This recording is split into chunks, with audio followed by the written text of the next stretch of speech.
e vamos ler de acordo com o que a gente vai falando, para a gente ganhar tempo, amém? Capítulo 2 de Oséias, versículo 1 diz: Dizei a vossos irmãos Ami, e a vossas irmãs Ruamã. Vamos ler o 2. Contendei com a vossa mãe, contendei porque ela não é minha mulher, e eu não sou seu marido, e desvie ela as suas prostituições da sua face, e os seus adultérios de entre os seus feitos. Amém? Glória a Deus. Bom, o livro de Oséias, irmãos, o profeta Oséias era profeta. Não tem nenhum profeta na Bíblia que Deus usou como usou o profeta Oséias, porque o profeta Oséias, ele teve uma experiência na sua vida para representar a experiência de Deus com o seu povo. Deus era Oséias, ou Oséias era Deus, e a esposa de Oséias era o povo de Deus. Oséias representando um Deus santo, justo, que ama, que é fiel, e a sua esposa representando um povo infiel, inconsistente, que vive ou vivia se desviando para as práticas que ele chama de adultério, como uma mulher ou como um marido, vamos colocar dos dois lados, que não tem fidelidade com aquele ou com aquela. Assim como uma mulher pode ser infiel, uma não pode, qualquer pessoa pode.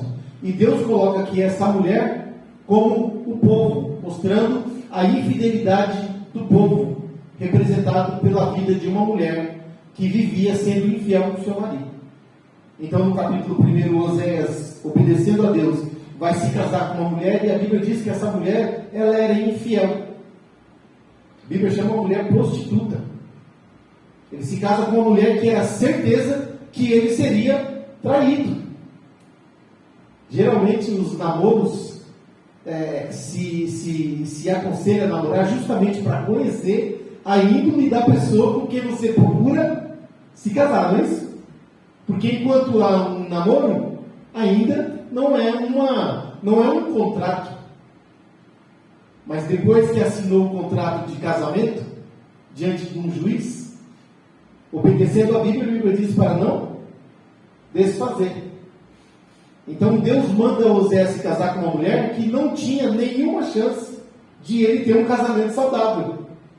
Porque a sua mulher era tendenciosa a ir para o lado da traição, da prostituição, que a Bíblia chama a traição, o adultério, de prostituição. É o nome que a Bíblia dá. Então no capítulo 1 a gente vai ver que Oséias se casa com uma mulher, e ela era uma mulher prostituta. E ele fez isso obedecendo a Deus. Por quê? Porque Deus queria que Oséias representasse o próprio Deus, e essa mulher seria representada pelo povo de Deus, que estava fazendo o quê? Se prostituindo.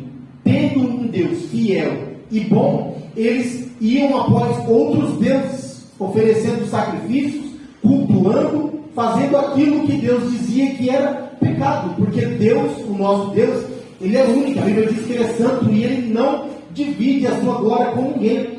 Ele não aceita uma adoração dividida. Assim como um casamento não aceita um relacionamento dividido. Quando se casa, se espera um do outro o quê? Fidelidade. E fidelidade até que a morte o separe. A única maneira de haver uma divisão, segundo a Bíblia, em um casal, é a morte. Né? Eu ouvi agora esses dias até uma brincadeira sobre isso. Diz que a mulher falou para o marido: olha, se eu morrer antes de você, depois quando você morrer, eu estou te esperando lá. Ele falou: não, o contrato é até que a morte o separe. Estou fora. Já fiz a minha parte. Por que agora você quer continuar lá em cima? É aqui o negócio. Lá no céu, Jesus disse: lá não tem casamento, lá não tem nada disso. Lá vai ser festa, alegria, todos diante de Deus. Lá não tem essas preocupações que nós temos aqui. Mas aqui nós obedecemos um mandamento: adorai a Deus, o único Deus.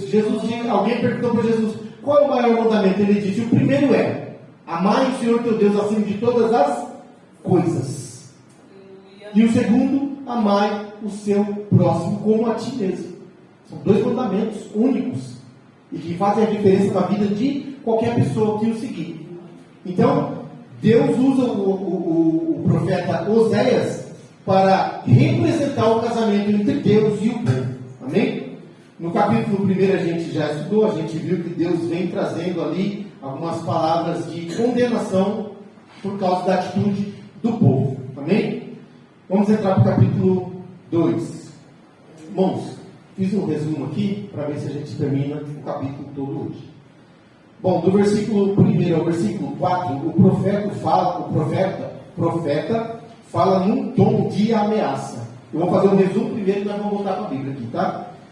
Fala num tom de ameaça, levando os ouvintes a pensar nas suas prostituições, pensando em como o país se deixou levar pela idolatria, abandonando o verdadeiro Deus de Israel. Então, do versículo 1 até o versículo 4, o profeta vai trazer aqui um tom de ameaça. Já vamos direto para a Bíblia e a gente vai fazendo aqui, porque senão depois não vai dar tempo. Amém? Bom, o versículo 2 nós lemos: contendei com a vossa mãe. Você vê que Deus está falando como um relacionamento, né? Contendei com a vossa mãe, porque ela não é minha mulher. Deus está dizendo que nosso casamento está em fase de divórcio. Porque, como Jesus disse lá no livro de Mateus, nenhum casamento pode se desfazer, a não ser, por quê? Por prostituição. Jesus usa a palavra prostituição. Então aqui é como se Deus estivesse dizendo: você se prostituiu e o nosso casamento está se acabando, né? Então ele diz aqui: ela não é minha mulher e eu não sou seu marido, e desfie ela das suas prostituições, da sua face e de seus adultérios de entre os seus peitos. E ele vai usar aqui como uma forma de adultério mesmo, né? De adultério mesmo, não é uma coisa assim, não é como se fosse só de... É como se Deus dissesse: você está se deitando com o outro. Pronto, assim, claramente. É o que Deus está dizendo. Então você não é mais minha mulher, né? Versículo 3: para que eu não a deixe despida e a ponha como no dia em que nasceu, e a faça como um deserto, e a ponha como uma terra seca, e a mate de sede. Versículo 4: e não me compadeça de seus filhos, porque são filhos de prostituições. Lembra no versículo 1? No capítulo 1? Que ele disse: Oséias, vai, casa com uma mulher prostituta, e os filhos que saírem dela serão filhos de uma prostituta ou de prostituições. Está dizendo que aqui no versículo 4: e não me compadeça de seus filhos, porque são filhos de prostituição e continuam, assim como a sua mãe, se prostituindo. Então Deus diz o quê? O tom é de ameaça, mas é ainda no pedido de: saia deste caminho, para que eu não te envergonhe.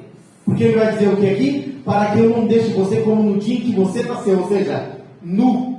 Irmãos, olha, eu não sei qual que é essa situação, não quero saber nunca. Mas a gente sabe, diante da Bíblia, que essa é uma situação de vergonha. Porque a primeira coisa que incomodou Adão e Eva quando pecou, ou quando pecaram, foi perceber que estavam nus. Era só os dois, não tinha vizinho. Não sei se já tinha gente lá, né? Mas a Bíblia não fala. Não tinha vizinho, não tinha ninguém olhando, era acostumado, era só os dois. Podia olhar um pouco, olhar um pouco, assim, é diferente de mim. Eu também sei, está tudo bem, não tem ninguém aqui. Está com vergonha? Não, estou nem aí. Não, eles estavam morrendo de vergonha. A Bíblia diz que eles cozeram, né? Costuraram folhas e fizeram rapidamente roupa. Deve ser uma coisa horrorosa, irmãos, alguém ficar nu diante das pessoas. É uma situação de vergonha que, se tiver um buraco, você se joga dentro. Pedro, quando Jesus apareceu ali, ele estava ali, não estava nu, mas estava pescando ali, vamos dizer, de forma vergonhosa diante de Jesus para ele. Quando Jesus veio, ele, debaixo d'água, porque debaixo d'água está todo mundo vestido, né?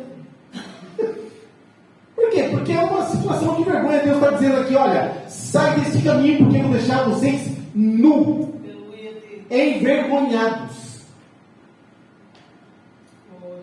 É uma ameaça que Deus está falando. Só que Ele não está falando que vai fazer já, Ele está dando uma oportunidade. Se desvie, saia dessa situação, porque eu não quero fazer. É como o pai que fala para o filho: meu filho, obedece o pai, não faça isso, porque o pai não gosta de te castigar. Mas se o filho não obedece, o que o pai é obrigado a fazer? Porque se ele não castigar, ele não é pai, é um amiguinho. E a gente já viu muitos amiguinhos de filho fazendo o filho pelo caminho que depois não traz de volta. Porque pai é pai, amigo é amigo. Não é que o pai não pode ser amigo do filho, mas o filho não pode ter o pai como um amiguinho, como alguém que não é digno de respeito. Deus não é amiguinho, irmãos. Deus é Deus. Aleluia. Ele é dono de tudo, Ele é poderoso. Ele pode abençoar, Ele pode castigar, Ele pode corrigir. E tudo isso Ele faz por amor. E o pedido dele aqui, o tom é de ameaça, mas é dizendo: desvie, saia fora. Ainda há tempo. Até o versículo 4 aqui, o tom é assim, de ameaça. Não me compadeça, e não me compadeça de seus filhos, porque são filhos de prostituição. Continuam na mesma situação. O versículo 5, irmãos, o profeta declara que o povo estava indo atrás de outros deuses, acreditando que eram eles que os abençoavam, com pão, com água, vestes, óleo e bebida, dando graças não a Deus, mas a deuses. Irmão, se você tomar um copo d'água, foi Deus que te deu. Se você levantar de manhã e tiver um pão na mesa, nem que seja seco, foi Deus que te deu. Porque não existe nada e nem ninguém que possa fazer essa terra produzir, a não ser Deus. Aleluia. O apóstolo Paulo, no livro de Romanos, ele vai dizer: olha, Deus se revelou aos homens de duas maneiras, e das duas maneiras os homens não quiseram Deus. Primeiro se revelou não na lei, mas pela natureza, demonstrando o seu poder. E que Paulo diz: os homens preferiram adorar a imagem, a sua própria, e a imagem de animais, da natureza, dando glória a coisas que eles fizeram, do que dar glória a Deus. Depois Deus vem e se revela aos judeus pela lei. E os judeus, mesmo assim, não obedeceram a Deus. Então, tudo é feito por Deus. A Bíblia diz que quando Elias estava ali, que ele profetizou e a chuva parou, a Bíblia diz que Elias era alimentado por um pássaro, que levava para ele o alimento. Você vê o tamanho do poder de Deus. Quando Agar estava ali pensando que ia morrer, e o seu filho também, Ismael, para morrer, Deus enviou o anjo, confortou ela, falou que seria da vida do menino, e depois falou para ela: levanta a cabeça, está aí o poço, bebe da água. Tudo é de Deus, irmão. Ninguém tem nada a não ser de Deus. E esse povo estava agradecendo, olha o versículo 5, porque sua mãe se prostituiu, aquela que os concebeu, ouve-se torpemente, porque diz, o que o povo dizia? Irei atrás dos meus namorados aqui são os deuses, né? Que me dão o meu pão, a minha água, a minha lã, o meu linho, ou seja, a lã e o linho é para veste, né? O meu óleo, porque como é que o povo, hoje em dia tem os cremes, né? As mulheres adoram passar, a gente passa aqui, dá uma cegueira no corpo, misericórdia, né? A gente só passa quando está tudo rachando, o pé rachando, aí a gente passa. Mas aqui está uma encebação no corpo, que eu não sei como é que vocês aguentam. E eles, era um óleo para eles, coisas que era boa para a pele, para se cuidar, enfim. Então, o que tudo eles estão dando graça a quem? A esses deuses, o óleo e as bebidas, minhas bebidas. O vinho, né, que era sinal da alegria, né, que eles faziam suas festas. Tudo isso que vinha na mão deles, irmãos, eles não davam graças a Deus. E após seus namorados, que namorados são esses? Seus deuses. E ali oferecia um sacrifício e apresentava culto, agradecendo, obrigado pelo pão, obrigado. E Deus lá de cima olhando, falando, não é possível. É o marido que trabalha de sol a sol para dar o melhor para a família, enquanto isso, a abençoada, para, né, não chamar de outra coisa, né? e os filhos estão lá torrando o que o homem trabalha, gastando e bagunçando e não respeita. Que situação vai trazer para uma pessoa dessa? Indignação. É Deus indignado dizendo, é eu que dou para vocês. E vocês estão indo adorar a outros, Deus agradecendo a outros. Versículo 6, Deus declara que vai impedir o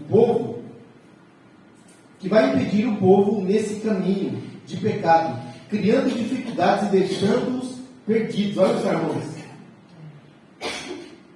Mas a gente pode ir de vento em pouco, achando que estão mandando em tudo e fazendo o que quiser. Na hora que Deus decidir botar o dedinho no caminho, porque Deus pode. Aleluia.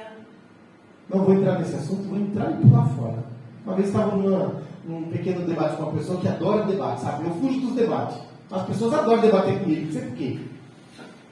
Sobre a questão do livre-arbítrio, que eu faço, eu quero, eu posso, eu faço, se eu quiser, não sei o quê. E a gente estava sentado e tinha um formigueiro assim, irmãos, caminhando, sabe? Caminho de formiga. Eu falei, você sabe o que é livre-arbítrio, de verdade?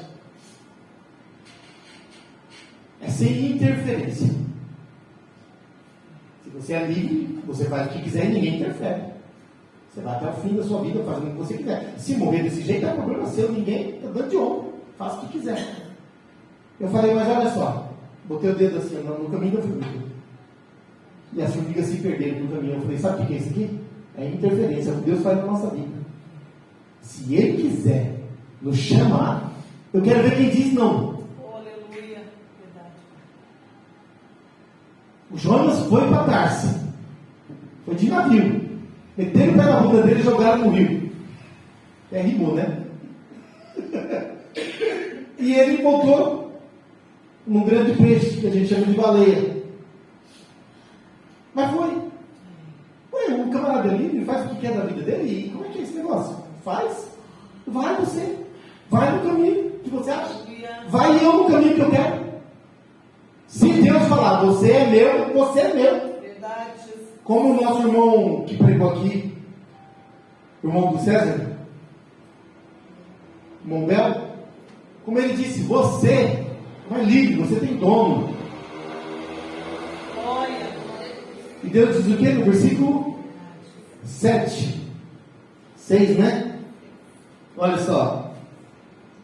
Portanto, eis que cercarei o teu caminho com espinhos e levantarei uma parede de sebe para que ela não ache as suas veredas, para que você fique perdido, como uma formiga. Quem já assistiu aqui o desenho das formiguinhas?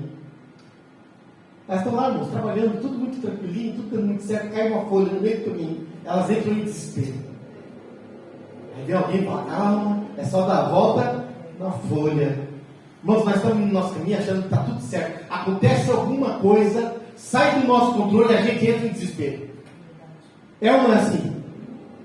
E procura uma solução aqui, procura uma solução ali, liga para cá, liga para lá, faz uma bagunça e envolve meio mundo numa coisa que às vezes nem tinha a necessidade. Por quê? Porque se Deus quiser, ele põe só um dedinho no caminho assim, e você não sabe dar a volta. Eu não sei dar a volta. Aleluia, Deus. Deus está dizendo, eu vou impedir o caminho de vocês. Glória. Vou colocar uma parede.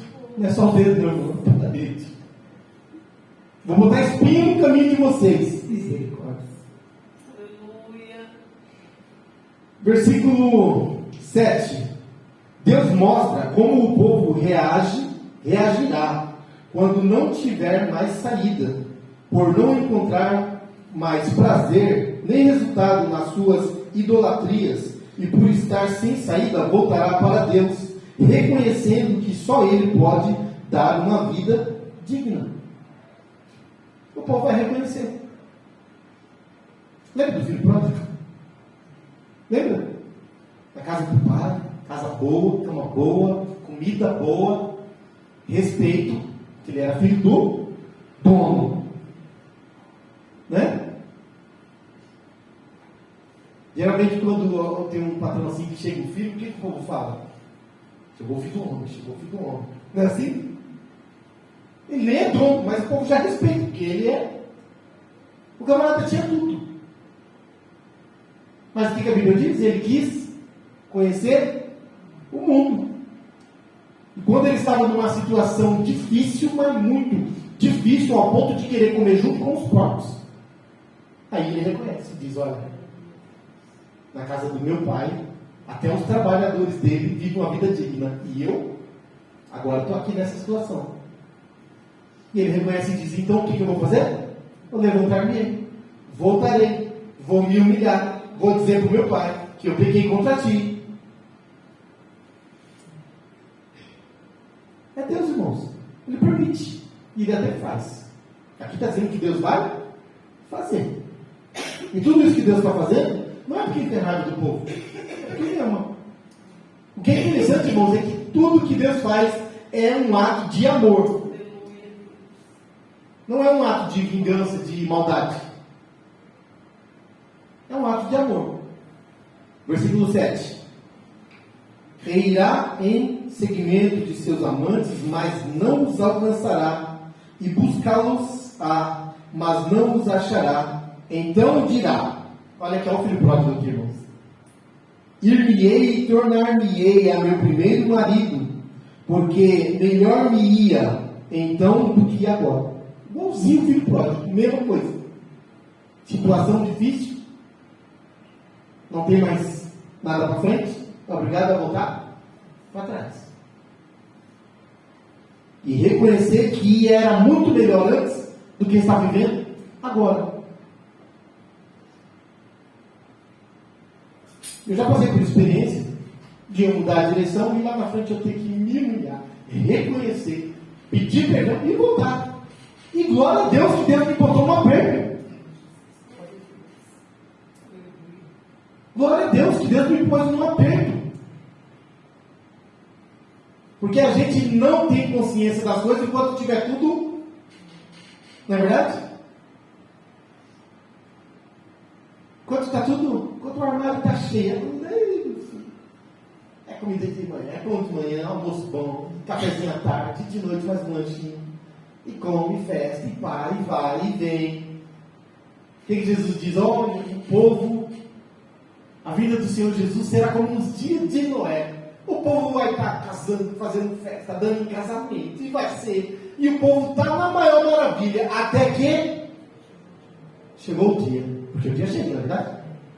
Eu não sei se é amanhã, se é depois de amanhã, se é em 30 dias, um ano, 10, 100, um milênio, isso não importa.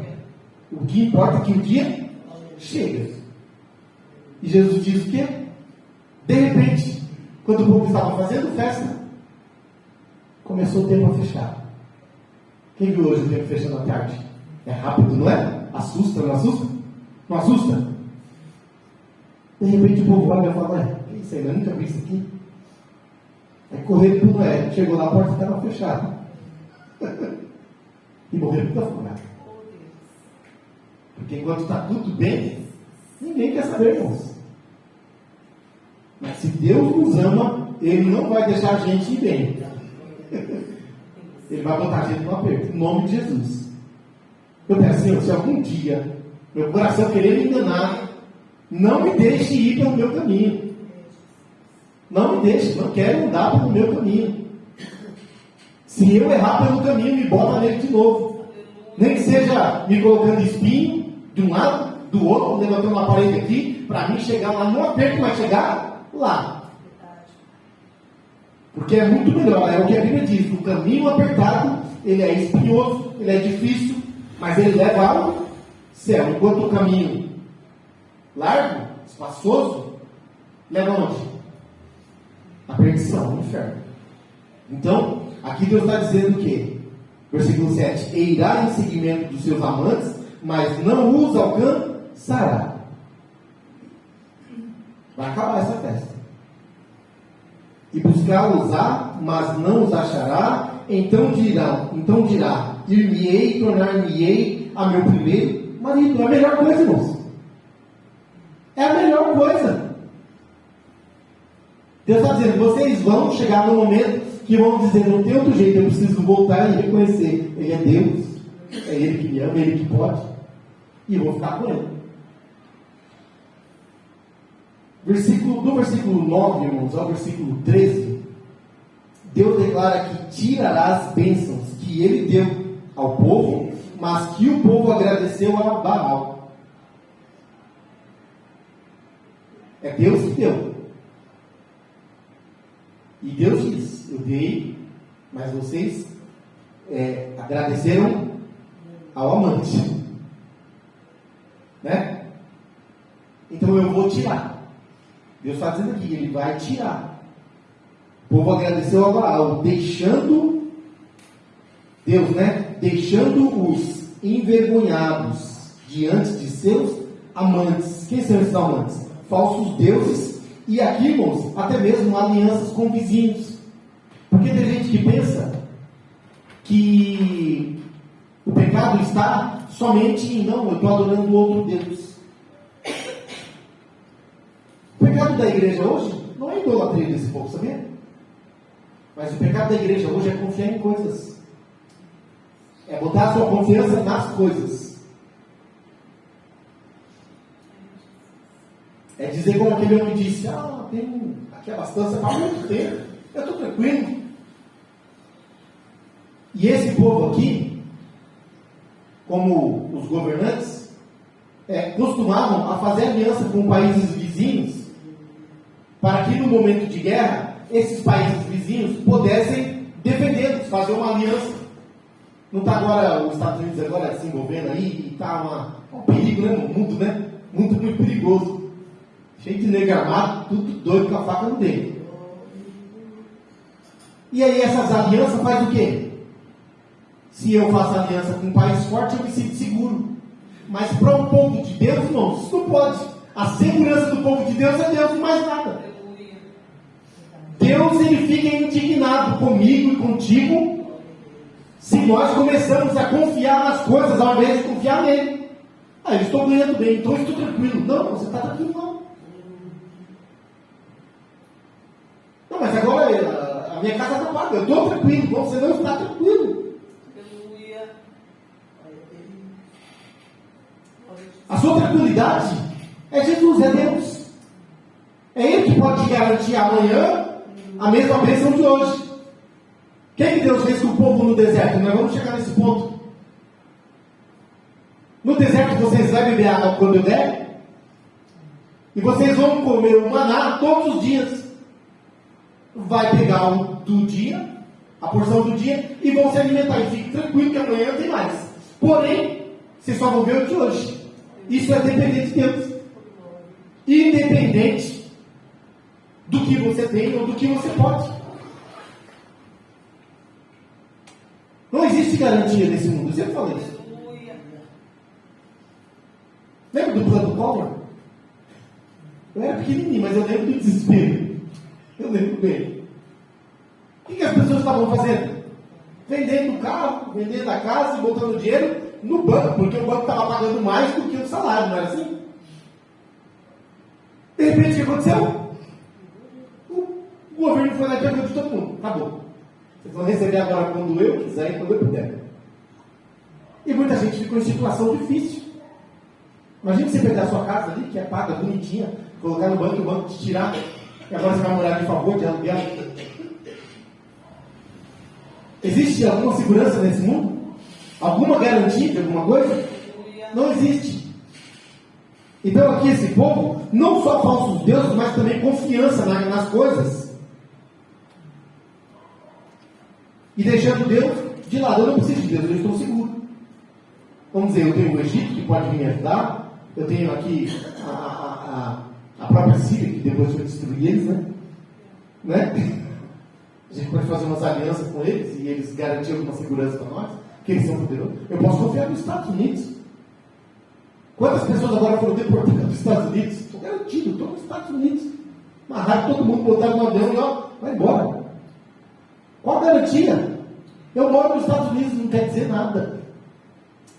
A nossa garantia, irmãos, é Jesus, é Deus. E confiar nas coisas é uma afronta ao nosso Deus. É uma afronta, irmãos. E Deus aqui está dizendo para eles, Deus declara que os tirará as bênçãos que deu ao povo, mas que esse povo agradeceu a Baal, deixando-os envergonhados diante de seus amantes, dos falsos deuses, das suas alianças. Fazendo cessar as festas, Deus não se esqueceu de tudo o que ela, ou seja, essa esposa infiel, fez com Baal, né? Ou seja, adorou a Baal, como se enfeitavam e festejavam a esse Deus. O sofrimento será tanto que o povo se queixará desses deuses. Ou seja, eles adoravam esses deuses, achavam que esses deuses era que dava tudo. Deus vai fechar a porta e eles vão descobrir que esses deuses não dão nada. Então vão se queixar de quem? Desses deuses, mas vão adorar esses deuses. O que Elias fez? Profetizou, a chuva acabou. Cadê o Baal, o Acabe da Jezabel? Que era ele que dava chuva. Que era ele que fertilizava a terra. Cadê o Baal? Que a terra estava secando e o povo estava em miséria. Então Deus está dizendo, vocês vão se queixar desses deuses, porque vocês vão perceber que eles não podem fazer nada. Que é o do versículo 9 ao 13, vamos ler aqui.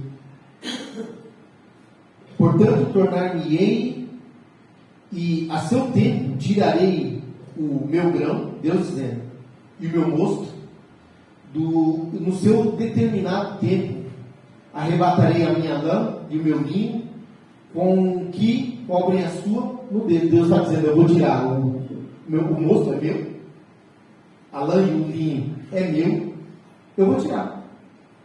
Vou tirar o grão, Deus está dizendo, é meu. Sabe quando a gente compra alguma coisa do banco e não paga? Um carro, alguma coisa, o que o banco faz? Ele caça até achar, não acha? E quando ele acha, ele faz o quê? Ele vem lá e toma. Se você falar, não vou dar, vem a polícia, vem o oficial de justiça. Ele fala, eu vou levar, não é seu. É a mesma coisa que entregar bonitinho, porque não passa vergonha, né? Porque se engrossar, fica muito feia a coisa.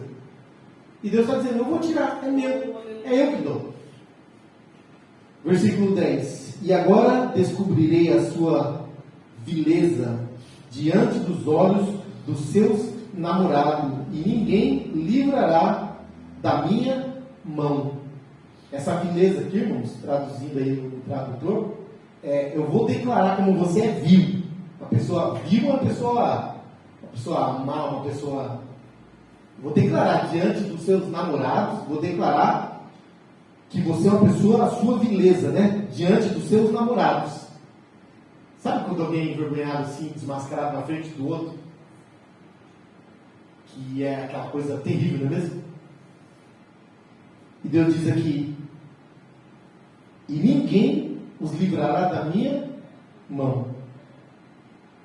É o Salmo, se eu não me engano, 46 que fala, né?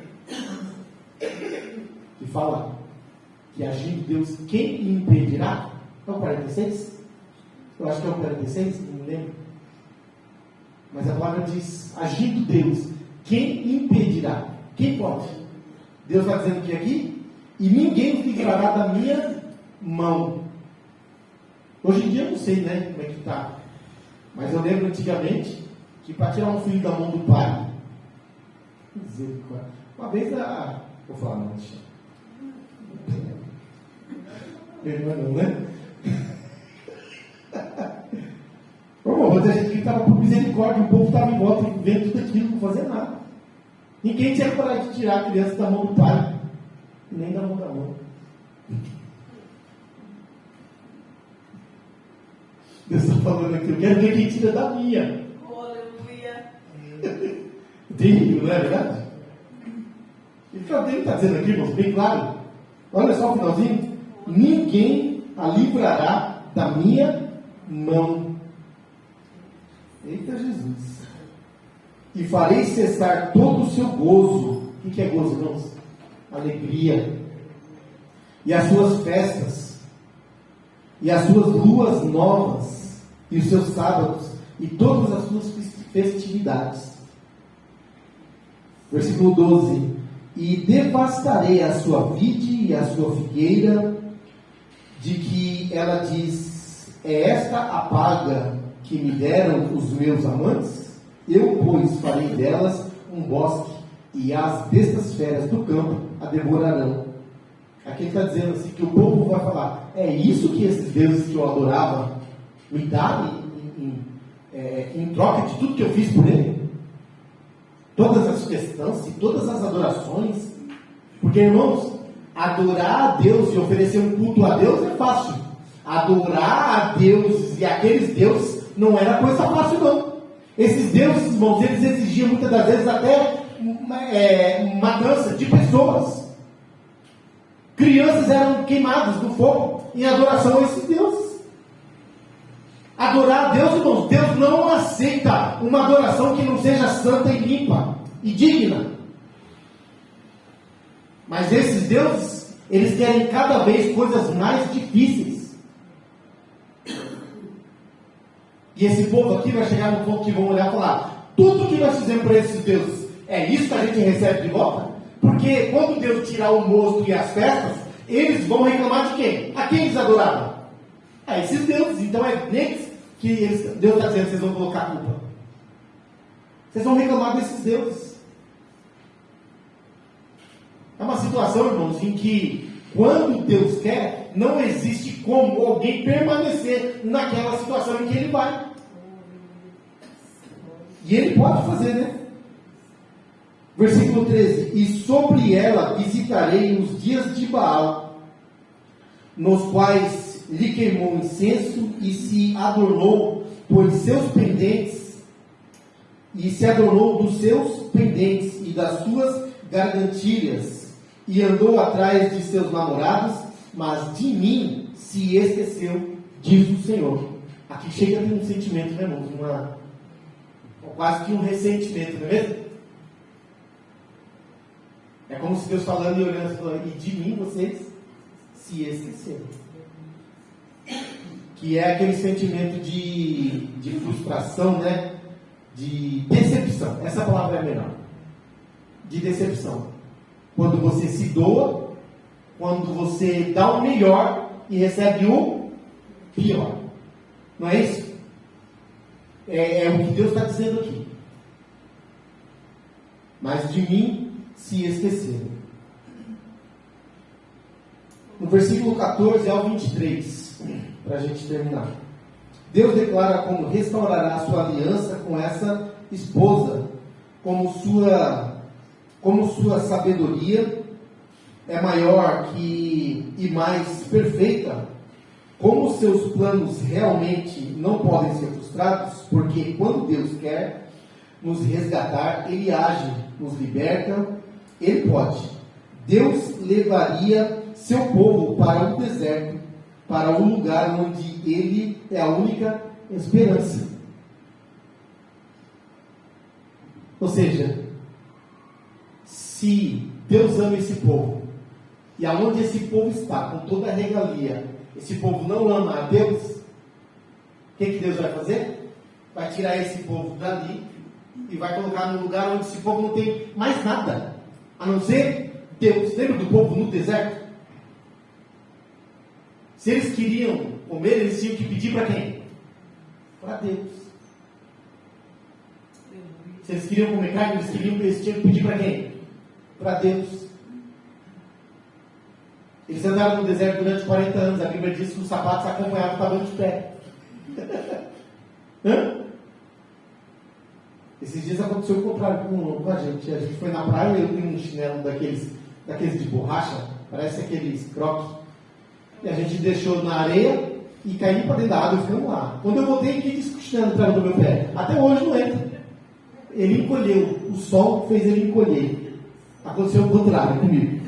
Lá no deserto não, irmãos, o pé ia crescendo e o chinelo indo atrás. O corpo ia crescendo e a roupa também, crescendo junto. Eles dependiam somente de Deus.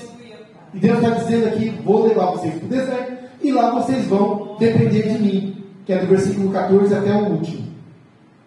Portanto, eis que eu a atrairei e a levarei para o deserto, e lhe falarei ao coração. Irmãos, se tem um momento em que a gente ouve Deus e a gente reflete na vida, é na hora da dificuldade. Deus muitas das vezes coloca até no leito, porque lá não dá para fazer mais nada. Eu lembro que a pastora contou sobre o pastor do Madureira, a gente conhece ele, que ele era muito agitado, né? Pastor Serginho. Muito agitado, queria tudo no tempo dele, se ninguém fizesse, ele fazia aquela coisa, sabe assim? Uma pessoa imperativa. Aí Deus botou ele numa cadeira de roda.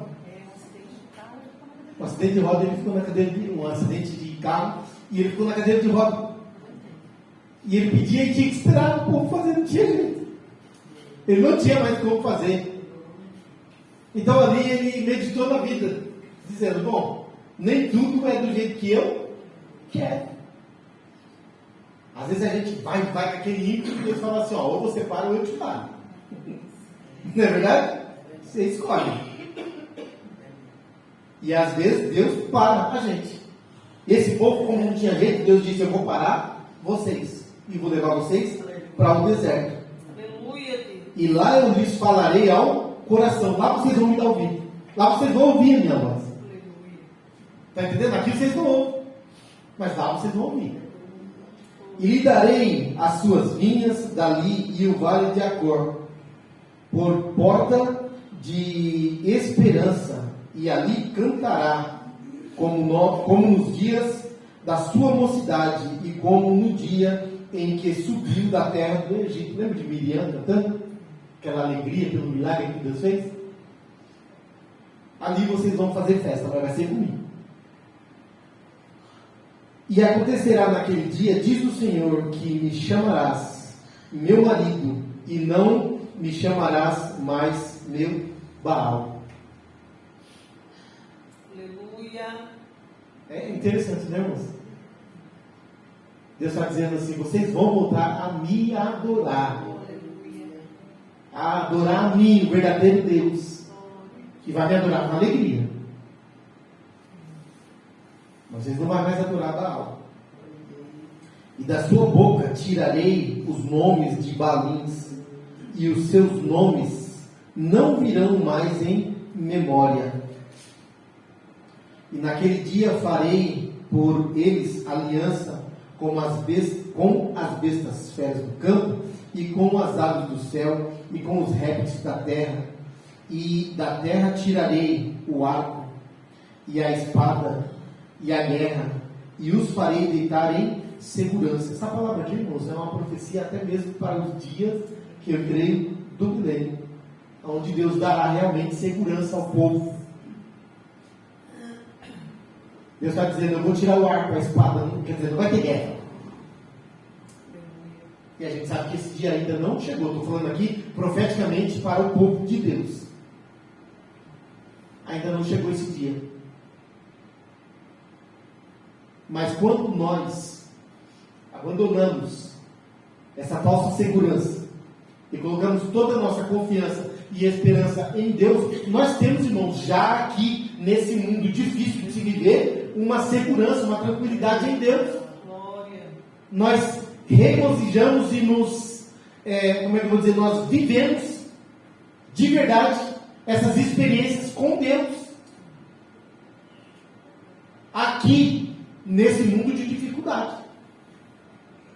Aqui o profeta, eu entendo que ele está profetizando para um tempo do já, ou seja, se vocês me adorarem aqui nessa terra, colocarem a mim em primeiro lugar, eu vou dar a vocês uma vida boa, uma vida de segurança, porque Deus garantia a segurança desse povo, irmãos.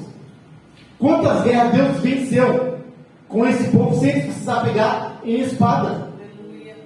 Quantas vezes Deus disse, olha, vocês não precisarão pelejar essa peleja. Eu vou pelejar por vós.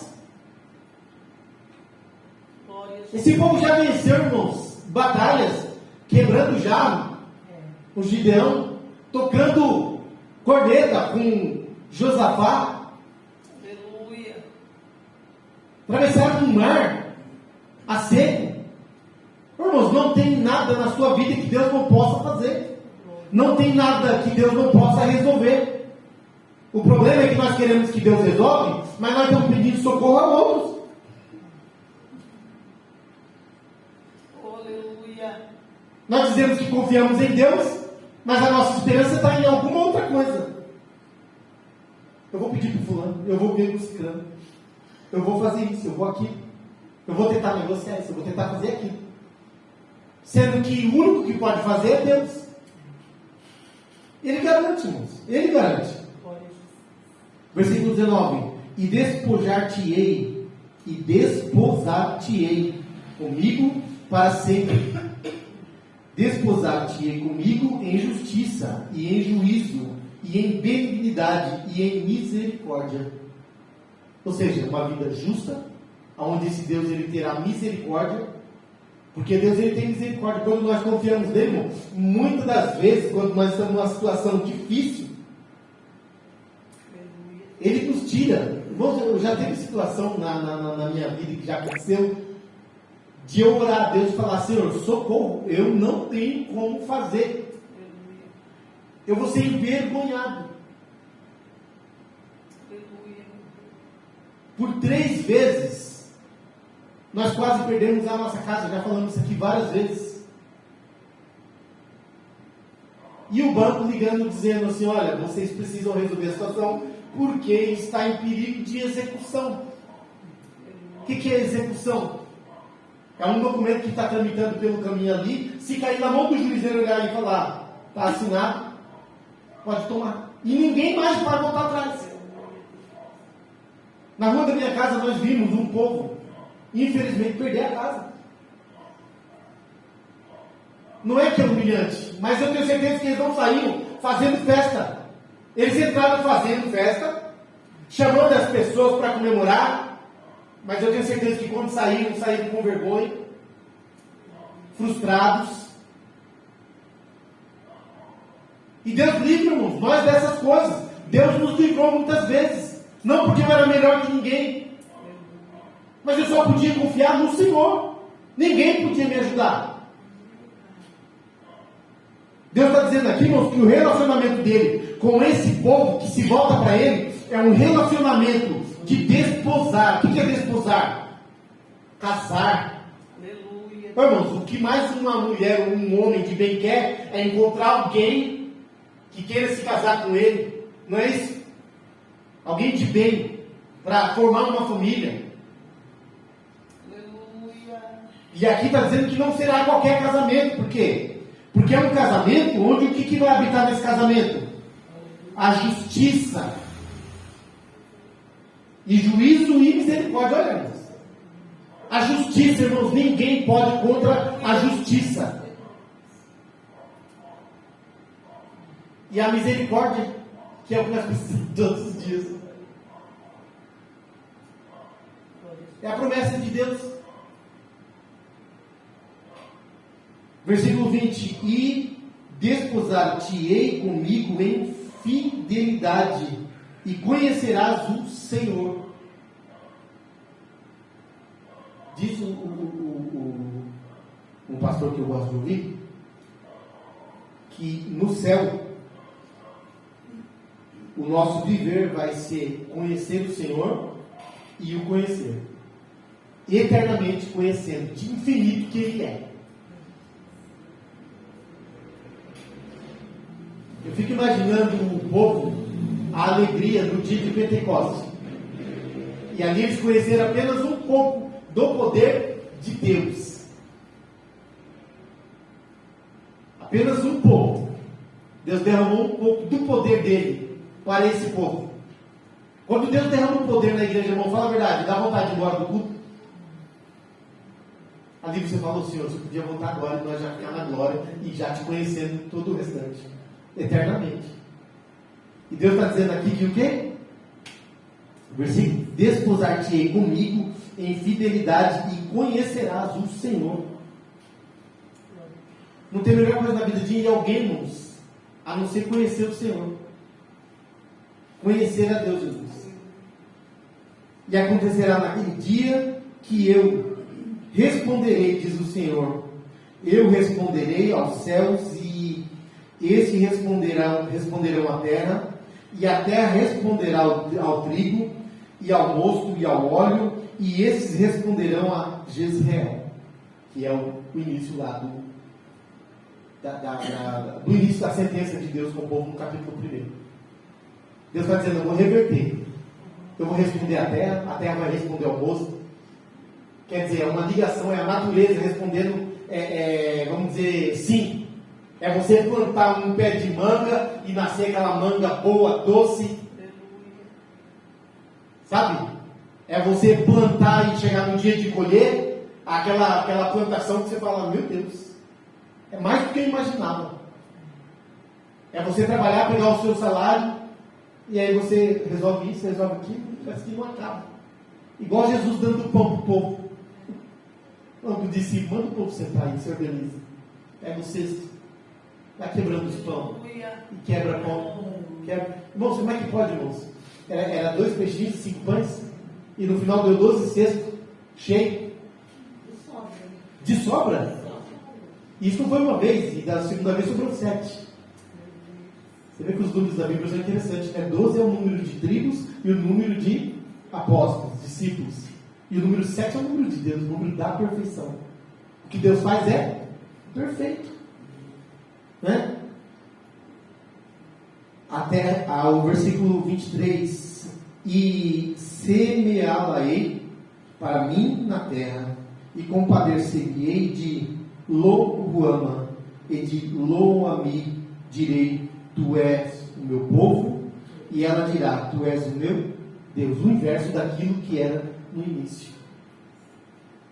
No início, quando Deus diz sim, no capítulo 1, Deus diz: vocês não é meu povo, vocês não são meu filho. Aqui no início do capítulo 2 disse: você não é minha mulher. E aqui está dizendo totalmente o inverso: e semeá-la-ei para mim na terra, e compadecer-me-ei de Lo-Ruama, e a Lo-Ami direi: tu és o meu povo, e ele dirá: tu és o meu Deus. Uma reconciliação. Não sei, no meu tempo, graças a Deus nunca passei por isso, mas eu já ouvi dizer que, não sei se ainda hoje existe isso, mas quando acontecia de um casamento se acabar, de um divórcio, os juízes, as pessoas lá, eles não queriam que aquilo acontecesse. Não sei se isso é verdade, o mais antigo vai poder me dizer. E eles faziam de tudo, e chamavam ali, e tentavam aconselhar para ver se não tinha uma maneira de reconciliar, para que o casamento não acabasse.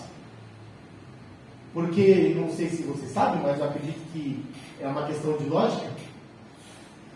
Quando um casamento acaba, uma família se desfaz. E dessa família traz muitos problemas para o Estado. Para o Estado mesmo. Porque muitas das vezes dessa família, um filho se desajusta, não entra mais pelos trilhos, entra pelo caminho das drogas, entra pelo caminho do crime, e ele vai dar trabalho para quem? Para o Estado. O que o Estado quer? Que as famílias fiquem. Hoje em dia, nem tanto, né? Mas essa é a premissa da coisa. Por quê? Uma família bem estruturada gera filhos estruturados, que vão gerar famílias estruturadas, que vai fazer um país crescer, que vai fazer um país ser um país vencedor, trabalhador. Mesma coisa é Deus, irmãos. Ele quer o nosso bem, porque a igreja é feita por famílias, não é verdade? O povo de Deus são famílias, e a igreja é uma família. O projeto de Deus é um povo abençoado, forte e firme. Mas muitas das vezes essas famílias, esse povo se desvia por um caminho em que Deus ele não quer. Mas Deus, como é misericordioso, e nós temos que orar para que Deus resgate, traga todo aquele que se perdeu pelo caminho. Ainda que seja por caminhos apertados, ainda que seja trazendo no meio dos espinhos, mas que venha, mas que reconheça que não há nenhum outro caminho bom para se viver que não seja esse, o caminho de Deus. Amém? Porque o nosso Deus quer casar conosco. A Bíblia diz que a igreja é a esposa de Cristo. E Deus deu essa esposa a seu filho. E Ele ama essa esposa. Então vamos analisar, irmãos, nossa vida. Vamos confiar somente no Senhor. Vamos adorar somente ao Senhor. Vamos depositar a Ele toda a nossa confiança. E Ele pode fazer. E Ele, eu creio, vai fazer em nome de Jesus. Amém? Deus abençoe a todos em nome de Jesus.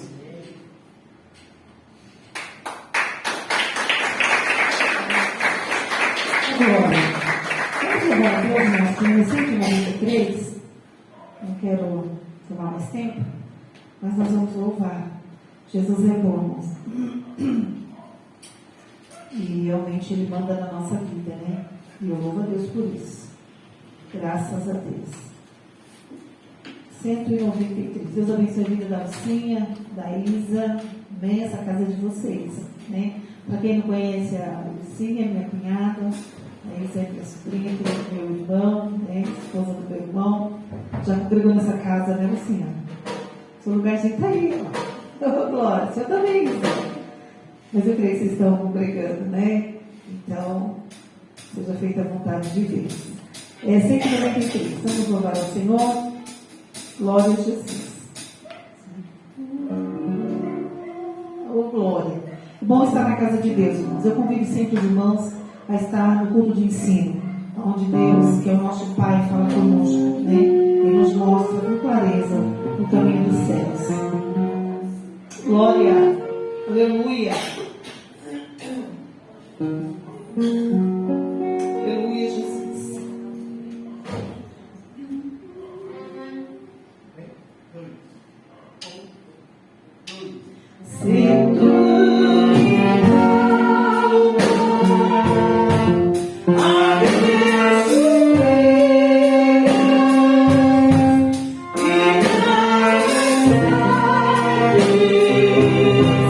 Oh, yeah.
convidar o pastor Geraldo para orar, a bênção apostólica para nós, abençoando as nossas vidas. Lembrando os irmãos que as irmãs, né? Sábado nós temos ensaio 11 horas. E domingo pela manhã nós temos escola bíblica dominical e o culto na praça, né, irmãos? 10h30, saímos ali na praça do Gabriel, com toda a igreja, fazendo o nosso culto ao ar livre em nome de Jesus.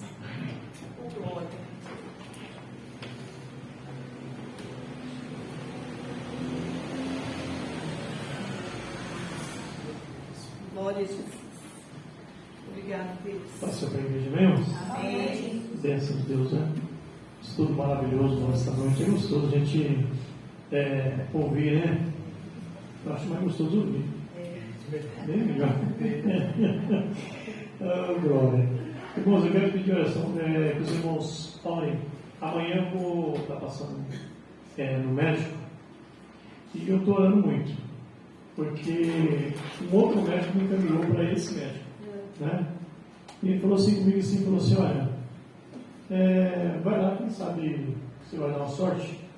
Esse médico é um médico bom. Você pode pegar esse médico e esse é um médico bom. E eu expliquei para ele a situação. E ele falou, olha, ele não fez, o outro médico não fez para você porque ele não quis. Porque ele podia fazer. Agora eu vou encaminhar você de novo. E quem sabe você não passa com aquele. Você vai passar com um que vai te ouvir, né? Que eu estou, irmão, precisando, amém? Eu paguei particular, para passar em particular e tudo, mas o médico particular, ele falou, olha, não posso resolver isso, né?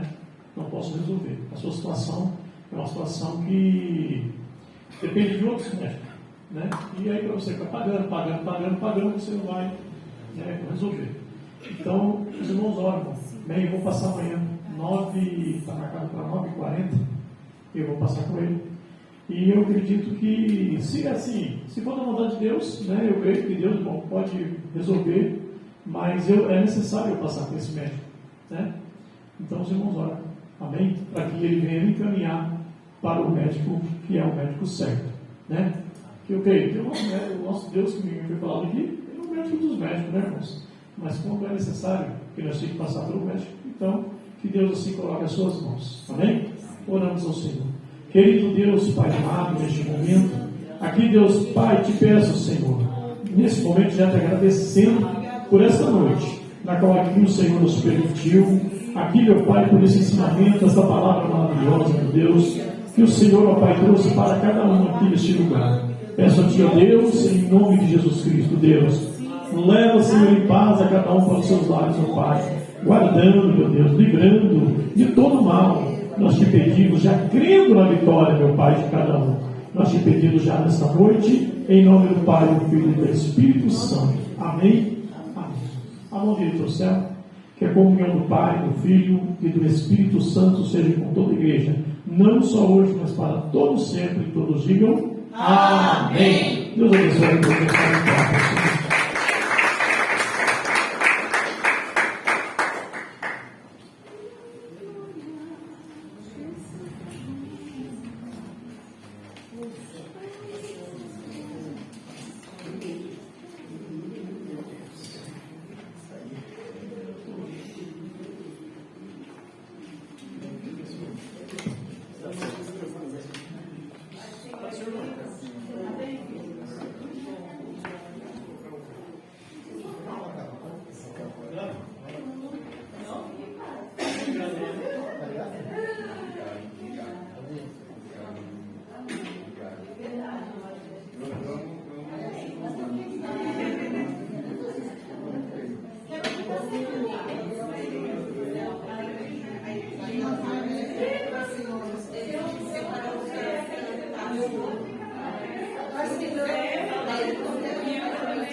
Pode estar em cima da mesa.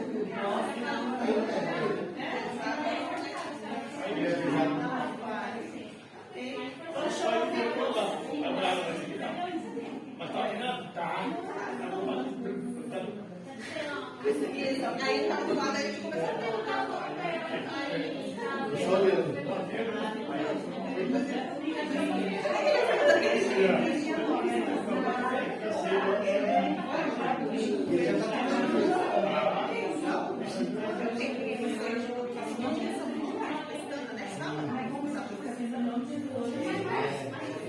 Vocês precisam falar umas musiquinhas.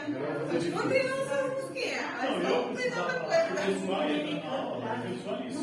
Testando, você viu a carga de vídeo ali? Eu lembrei, se eu assim, veio no dia que eu fui dar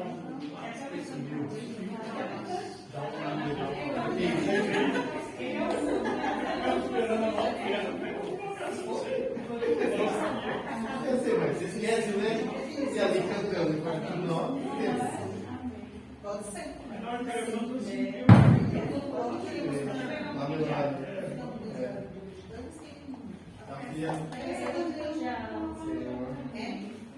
Mãe, eu vou no banheiro. Eita.